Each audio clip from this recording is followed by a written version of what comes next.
आत्मज्ञान कैसे हो, उसके लिए अभ्यास क्या क्या हो, ये सब सुनेंगे पूज्य श्री उड़िया बाबा जी के उपदेशों के द्वारा।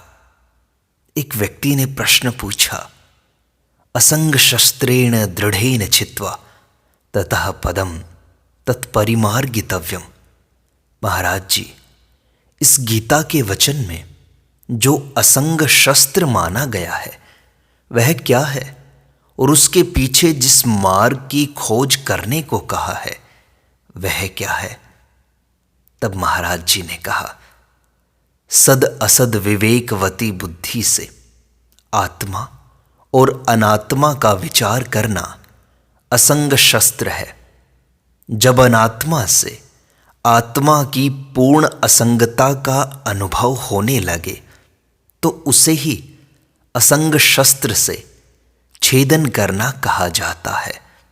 उसके पीछे साधक को यह प्रश्न होता है कि ईश्वर कहाँ है और कैसा है। इस पर विचार करना ही उस मार्ग की खोज करना है। उस समय गुरु महावाक्य का उपदेश करते हैं, जिससे साधक को उस पद की प्राप्ति होती है जहां से वह फिर इस संसार चक्र में नहीं लौटता। महाराज जी, पूर्ण आत्मज्ञान निष्ठा कब समझनी चाहिए? जब संपूर्ण प्रपंच गंधर्व नगर अथवा आकाश के फूल के समान मालूम होने लगे और कोई भी चमकीला विषय अपनी ओर आकर्षित न कर सके। महाराज जी, निसंदेह आत्मज्ञान हो जाने पर असंगता के अभ्यास की आवश्यकता क्यों है?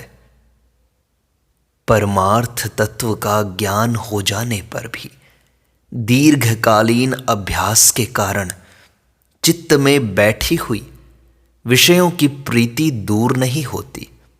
विषयों का आकर्षण बना ही रहता है।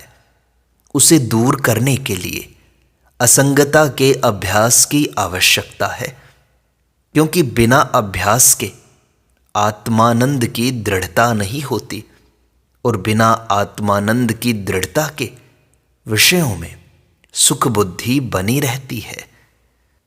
अतः विषयों से उपराम होने के लिए और आत्मानंद की प्राप्ति के लिए अभ्यास अवश्य करना चाहिए। अभ्यास से यह बात दृढ़ हो जाएगी कि मैं चराचर का दृष्टा हूं और संपूर्ण दृश्य मरुभूमि का जल है। महाराज जी, जगत से असंगता का अनुभव हो जाने पर यदि जगत की सत्ता बनी रहे तो क्या हानि है? असंगता का निश्चय हो जाने पर भी यदि जगत की सत्यता बनी रहे तो उसमें आसक्ति हो जाना संभव है, क्योंकि बिना असत्यता के निश्चय के जगत में रमणीयता बुद्धि दूर नहीं होती। इसलिए उसकी असत्यता का बोध भी परम आवश्यक है। महाराज जी कहते हैं, आत्मा का चिंतन करना ऐसा सुगम है जैसे नेत्रों से रूप देखना। सो आत्मचिंतन का वह सीधा सीधा उपाय क्या है? यह बात निश्चित ही संपूर्ण प्रपंच आकाश के भीतर है। जो वस्तु आकाश में होती है वह वस्तुतः होती नहीं है, क्योंकि उसके निमित्त और उपादान कारण का अत्यंत अभाव है। आत्मा में एक शक्ति वृत्ति होती है, वही संपूर्ण प्रपंच को विषय करती है। जितने भाव पदार्थ हैं वे अभाव के भीतर हैं। इसलिए वह वृत्ति पहले अभाव को ही ग्रहण करती है, फिर अभाव आकार होकर अन्य पदार्थों को अनुभव करती है। इस प्रकार अभाव वृत्ति भाव पदार्थों की साक्षी है और आत्मा अभाव वृत्ति का साक्षी है। इससे यह सिद्ध हुआ कि आत्मा संपूर्ण पदार्थों से सर्वथा असंग है। अभाव वृत्ति के साथ तादात्म्य होने से ही उसे अन्य पदार्थों की प्रतीति होती है। विवेक की दृढ़ता हो जाने पर जब अपने को संपूर्ण प्रपंच से असंग अनुभव करने लगे तो संपूर्ण प्रतीतियों की उपेक्षा करके उसे वृत्ति साक्षी रूप से अनुभव करने पर उसकी स्फुट प्रतीति होने लगती है। यही आत्मचिंतन का सीधा सीधा उपाय है। इस प्रकार आत्मचिंतन के इच्छुक पुरुष की प्रतीति मात्र को आकाश कुसुम के समान समझकर उसकी उपेक्षा करते हुए निसंकल्पता पूर्वक अपने आप को वृत्ति साक्षी रूप से अनुभव करना चाहिए। यही आत्मचिंतन का प्रकार है। महाराज जी, कोई महात्मा कहते हैं कि परोक्ष ज्ञान रहने तक तो ईश्वर का भय रहता है, परंतु अपरोक्ष ज्ञान हो जाने पर ईश्वर का भय नहीं रहता। इसमें आपकी क्या सम्मति है? ऐसा कहना सर्वथा भूल है। देखो, जब तक बालक अबोध रहता है तब तक अपने माता पिता की यथोचित सेवा नहीं कर सकता, परंतु सियाना होने पर वह विशेष विनम्र और शिष्ट होकर उनकी और भी अधिक सेवा करने लगता है। इसी प्रकार भगवान का अपरोक्ष साक्षात्कार हो जाने पर तो निरअभिमानता, विनयशीलता और नियम निष्ठा इत्यादि गुण और भी बढ़ जाते हैं। तब तो भगवान की सेवा और भी अधिक कायदे से की जाती है। परमात्मा में चित्त आसक्त हुए बिना कोई साधक सिद्ध अवस्था को प्राप्त न होगा। ईश्वर कृपा से परमात्मा में चित्त लग जाने पर उसकी मस्ती में आकर इंद्रियों की बाह्य विषयों में प्रवृत्ति न होने दें और उसी मस्ती में आकर शौच एवं आचार न त्याग बैठे, अर्थात अभक्ष्य भक्षण न करने लगे। प्रथम भूत भविष्यत का चिंतन त्याग करके वृत्ति को एक लक्ष्य पर ठहराओ। कुछ काल ठहरने के पश्चात रस का आविर्भाव होगा। तब निर्विकल्प अवस्था की प्राप्ति के लिए रस आस्वाद का त्याग करना चाहिए। रस के आविर्भाव से पहले रसास्वाद के त्याग की भावना नहीं करनी चाहिए। दृढ़ ज्ञान हो जाने पर जो भाव जागृति में रहता है वही स्वप्न में भी रहता है। जो मनुष्य मांस नहीं खाता वह स्वप्न में भी मांस भक्षण नहीं करता। सच्चा ब्रह्मचारी स्वप्न में भी स्त्री सेवन नहीं करता, परंतु ऊपर से ही ज्ञान की बातें बनाने वालों पर जब थोड़ी सी भी आपत्ति आ जाती है तो वे सब ज्ञान भूल जाते हैं। सच्चा ज्ञानी तभी समझना चाहिए जब सिर पर दुखों का पहाड़ टूटने पर भी निष्ठा से विचलित न हो। आत्मक्रीड़ा और आत्मरति के लिए किसी साधन की आवश्यकता नहीं होती।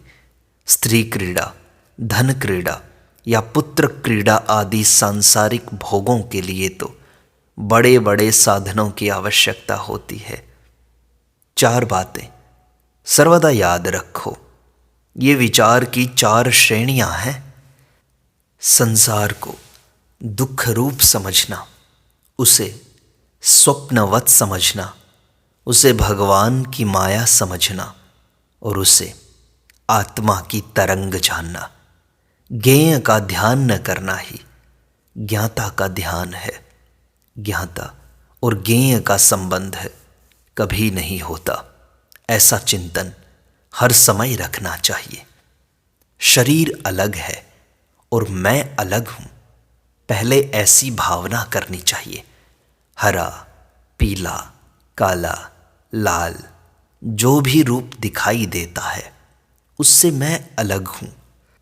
राग द्वेष, सुख दुख, मान अपमान, निंदा स्तुति सभी से मैं अलग हूं। ज्ञेय अलग है और ज्ञाता अलग है।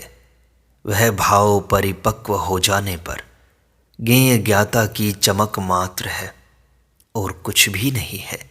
इस प्रकार ज्ञेय का ध्यान न करना ही ज्ञाता का ध्यान है। ज्ञेय से ज्ञाता अलग है, ऐसा हर समय चिंतन करना चाहिए। सब ज्ञेय है, इसलिए भय, क्रोध, राग, द्वेष किसी से भी नहीं करनी चाहिए। शम, दम, ध्यान, सर्वदा त्याग, वैराग्य, इन 5 पर विशेष जोर देना चाहिए। राग और भय भगवान से हों तो ये मुक्ति के, और संसार से हों तो बंधन के कारण है। भगवान परिपूर्ण है, उनसे प्रेम करने की आवश्यकता है। आनंद ज्ञान में नहीं, प्रेम में है। किसी पुरुष को जान लेना ज्ञान है और उससे पुनः पुनः मिलना प्रेम, भक्ति या अभ्यास है। याद रखो, संसार दुख रूप है, स्वप्नवत है, माया है, आत्मा की तरंग है। आकाश में कोई वस्तु है और मैं आकाश से अलग हूं, तो आकाश में उस वस्तु के नष्ट या उत्पन्न होने पर मुझे दुख सुख क्यों होगा भला? सब संसार भावना से ही बना है, देह भी भावना से बना है। विपरीत भावना से इस भाव का अभाव करो। प्रकृति जड़ नहीं है, उसका कार्य जड़ है, क्योंकि प्रकृति जड़ चेतन का विभाग करती है। पुरुष तो कुछ करता नहीं, इसलिए प्रकृति को जड़ नहीं कह सकते। कार्य करण कर्तृत्व हेतु प्रकृतिरुच्यते। प्रकृति कुछ भी हो, हमको उससे क्या प्रयोजन? हमें तो पुरुष को ही जानना है, उसी से हमारा प्रयोजन सिद्ध होता है। मत्तः परतरम नान्यत् किंचिदस्ति धनंजय मयि सर्वमिदं प्रोतं सूत्रे मणिगणाय। पुरुषान्न परम किंचित सा काष्ठा सा परागति। हे अर्जुन, मुझसे परे कुछ भी नहीं है। यह सब कुछ धागे में धागे के दानों के समान मेरे में ही ओतप्रोत है। पुरुष से परे और कुछ नहीं है, वही सबकी सीमा है, वही परम गति है। इन श्लोकों में जो बात बताई गई है वह अत्यंत गहन है। भगवान की विशेष कृपा होने पर ही यह बात समझ में आती है। ईश्वर कृपा, गुरु कृपा, शास्त्र कृपा और आत्म कृपा, इन 4 कृपाओं के होने पर ही पूरा लाभ होता है। ब्रह्म विद्या से बढ़कर और कोई विद्या नहीं है, उससे बढ़कर और कोई वस्तु नहीं है। जिसके पास ब्रह्म विद्या है, उसे यदि सारा संसार अग्निमय हो जाए तो दुख नहीं होता, और स्वर्णमय हो जाए तो सुख नहीं होता। वह तो इसे स्वप्नवत समझता है। यह विश्वत तृष्णा केवल आत्मारामी पुरुष को ही धोखा नहीं देती, बाकी सब संसार को यह नचाती है। जिसमें अहमता ममता नहीं होती, वह शांति पद को प्राप्त कर सकता है। आनंद विषयों में नहीं, केवल आत्मा में ही नित्य आनंद है। सत्संग का फल तो निरंतर परमात्मा का चिंतन करना ही है, और परमात्मा में प्रेम तभी हो सकता है जब विषयों की प्रीति दूर हो। कुछ भी हो, बिना संयम के कुछ भी नहीं हो सकता। संयम के द्वारा ही दिव्य दृष्टि की प्राप्ति होती है। संयम रहित जीवन व्यर्थ है। दृढ़ अभ्यास की निरंतर आवश्यकता है। शिथिल अभ्यास से कुछ नहीं होने का। सावधान चित्त से निरंतर अभ्यास में लगे रहो। यह पुस्तकी विद्या नहीं है, अनुभव का पथ है। आत्मनिष्ठा के बिना मुक्ति नहीं हो सकती। आवश्यकता है आत्मनिष्ठ होने की। जब तक चित्त में वासनाओं का निवास है तब तक ज्ञान उदय नहीं हो सकता। वासना ही जन्म का कारण है। ज्यों ही वासना नष्ट होगी त्यों ही वह जन्म, मृत्यु, जरा, व्याधि, दुख और दोष से पृथक हो जाएगा। आजकल बहुत लोग ऐसे हैं जो ज्ञान के साथ भोग भी चाहते हैं, इंद्रियों के साथ खेल भी करना चाहते हैं। खेल तो एक ही के साथ होगा। आत्मा के साथ खेल करने वाला इंद्रियों के साथ कैसे खेल कर सकता है? इंद्रियों के साथ खेल करने में महान दुख है और इससे बड़ी हानि उठानी पड़ती है जिसकी कभी पूर्ति नहीं हो सकती। इस हानि से बचने के लिए निग्रह करना चाहिए। जब तक चित्त लीन नहीं होता तब तक क्रिया के संबंध से विकार हुए बिना नहीं रह सकता। चित्त लीन हो जाने पर फिर जो क्रिया होती है वह केवल लीला मात्र होती है। उसमें आस्था न रहने के कारण कोई विकार नहीं होता। निवृत्ति परायण होना यह ज्ञान का फल है। सच्चिदानंद की प्राप्ति ही मुक्ति है और उसकी प्राप्ति होगी तब जब मन में कोई वासना न होगी। ज्ञानी में चार बातें नहीं रहती। जगत में सत्यत्व बुद्धि, सुख, रमणीयता और राग। ज्ञाननिष्ठ पुरुष चार प्रकार का त्याग करे। रूप का सर्वथा त्याग, धन का सर्वथा त्याग, रसास्वाद का सर्वथा त्याग, मान अपमान की वासना का सर्वथा त्याग। जब एक चीज छोड़ोगे तभी दूसरी में प्रवेश कर सकोगे और जब वह दृढ़ हो जाएगी तो सब कुछ वही जान पड़ेगा और कुछ नहीं। अपने आप का चिंतन नहीं हो सकता, केवल ज्ञान ही होता है। जो अपने से पृथक है उसका तो चिंतन भी हो सकता है और ज्ञान भी। भगवान का विग्रह और गुरु का शरीर अपने से पृथक होते हैं, इसलिए उनका चिंतन भी होता है और ज्ञान भी। सच्चिदानंद परब्रह्म तो अपना आपा ही है। उसका जो चिंतन किया जाता है वह तो भाव मात्र है।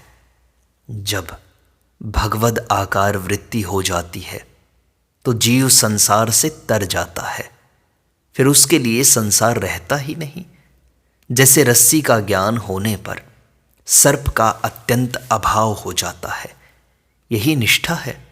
यदि इस पर ध्यान रखा जाएगा तो संसार सर्प का अत्यंत अभाव हो जाएगा। जब संसार है ही नहीं तो फिर उसका चिंतन क्यों करते हो? जहाँ तक बने ब्रह्म आकार वृत्ति को ही बढ़ना चाहिए।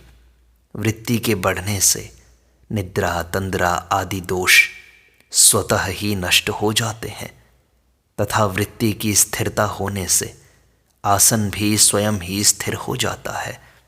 समाधि हमारा लक्ष्य नहीं होना चाहिए। समाधि में परमार्थ बुद्धि होना अज्ञान का ही चिन्ह है।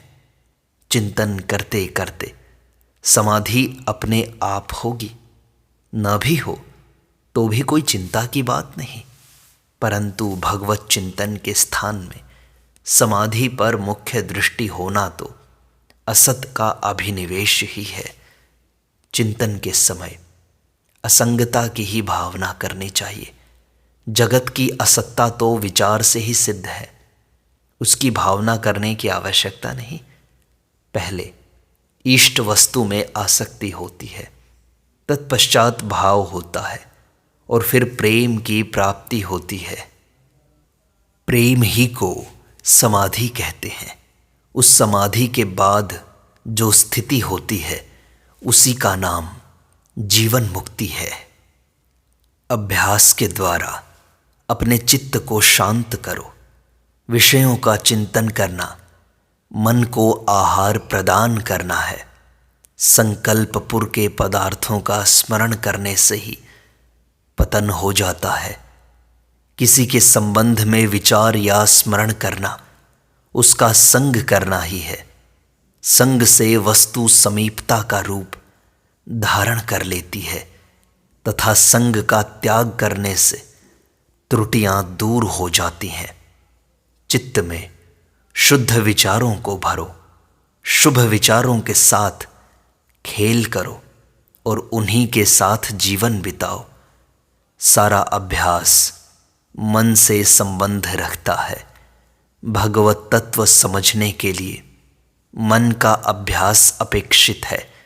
केवल शारीरिक तप से कुछ नहीं होगा। शारीरिक तप से देह बुद्धि कम होती है और शरीर की आसक्ति में भी शिथिलता आ जाती है।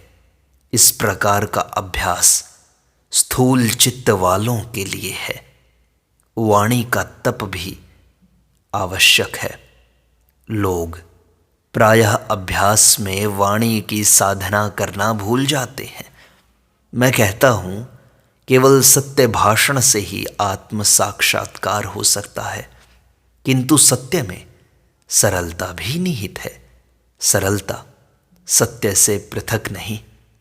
आवश्यकता ऐसे अभ्यास की है जिसमें वाणी का उद्वेग न हो। जिस वाणी में कटुता है, उद्विग्नता है, चंचलता है, वह वाणी अभ्यास से रहित है। जो व्यक्ति वाणी द्वारा चित्त में विक्षोभ पैदा कर लेता है, वह सत्य के यथार्थ स्वरूप से बहुत दूर चला जाता है। इसलिए यदि किसी को समझाया जाए तो मधुर वाक्यों से ही समझाना चाहिए। यदि शत्रु को भी किसी प्रकार की सूचना देनी हो तो मीठे शब्दों से ही सूचना देनी चाहिए। शारीरिक तप द्वारा देह बुद्धि का नाश कर दो। वाणी के तप द्वारा सरलता, सुशीलता, पवित्रता एवं मधुरता आदि कोमल एवं शांत सद्गुणों को प्राप्त करो। मानस तप द्वारा मन में भरे हुए सारे संकल्पों का नाश कर दो। सारी वासनाओं का क्षय कर दो। कोई भी वासना क्यों न हो, उसका तिरस्कार कर दो। वासनारत मनुष्यों के संसर्ग में कभी मत जाओ। आवश्यकता है निरंतर अभ्यास करते रहने की। बिना अभ्यास के कुछ भी नहीं हो सकता। अभ्यास और वैराग्य रहित जीवन व्यर्थ है। विचार करो, समस्त दृश्य जगत संकल्प से पूर्ण है। जैसा संकल्प करोगे ठीक उसी भांति दृष्टिगोचर होने लगेगा। संकल्प समुद्र के जल की बूंद के समान है।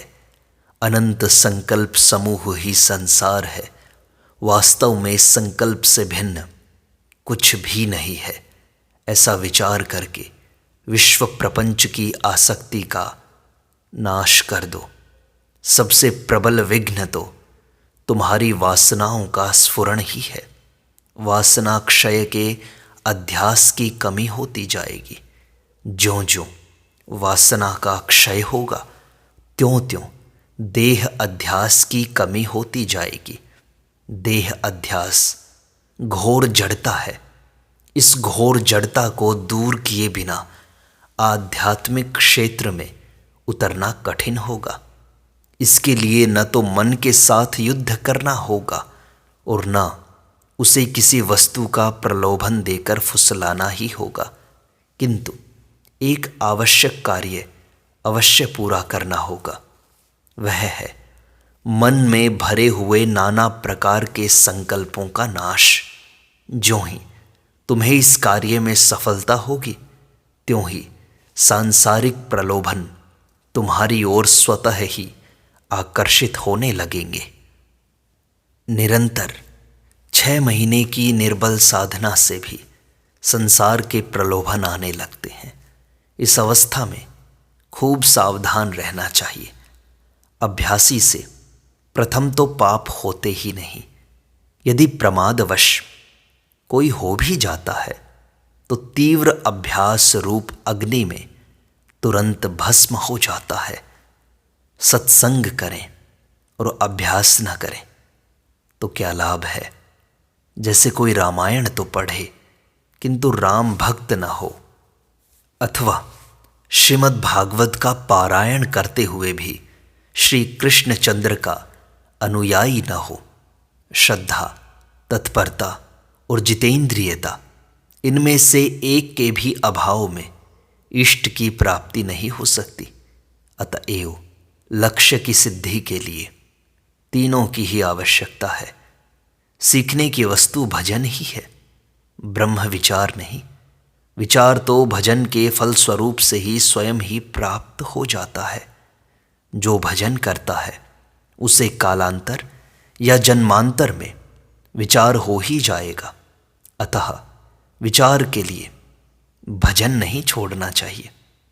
मैंने इस प्रांत के एक बहुत बड़े विद्वान से पूछा, पंडित जी, आपने तो शास्त्र का पूर्ण अध्ययन किया है, कुछ अपना अनुभव बताइए। इस पर उन्होंने कहा, निरंतर अभ्यास करते रहने और पूर्णतया वासना रहित होने पर ही अनुभव होता है, आत्मज्ञान होता है। केवल शास्त्र पढ़ लेने से कुछ नहीं होता। जब तक वासना है चित्त में शांति आ नहीं सकती। वासना का नाश होते ही चित्त में शांति का उदय होगा। वासना रहित चित्त ही परम तत्व के चिंतन का अधिकारी है। पढ़ने पढ़ाने से कुछ नहीं होता। यह तो एक कला है, इसका ईश्वर से संबंध नहीं है। यह जरूर है कि जड़वादियों की अपेक्षा तो शास्त्र पढ़ने पढ़ाने वालों का जीवन भी अच्छा है। कम से कम शुभ संस्कार ही पढ़ते हैं। इसलिए शास्त्रकारों ने अभ्यास पर बड़ा जोर दिया है। अभ्यास करो, इसी से सफलता होगी। निरंतर अभ्यास करते रहने से ही परम तत्व की उपलब्धि होती है। वासना युक्त जीवन से अभ्यास नहीं हो सकता। अतः आवश्यकता है सबसे पहले वासना त्याग करने की। इसी से आत्मज्ञान की पहली सीढ़ी चढ़ी जाती है।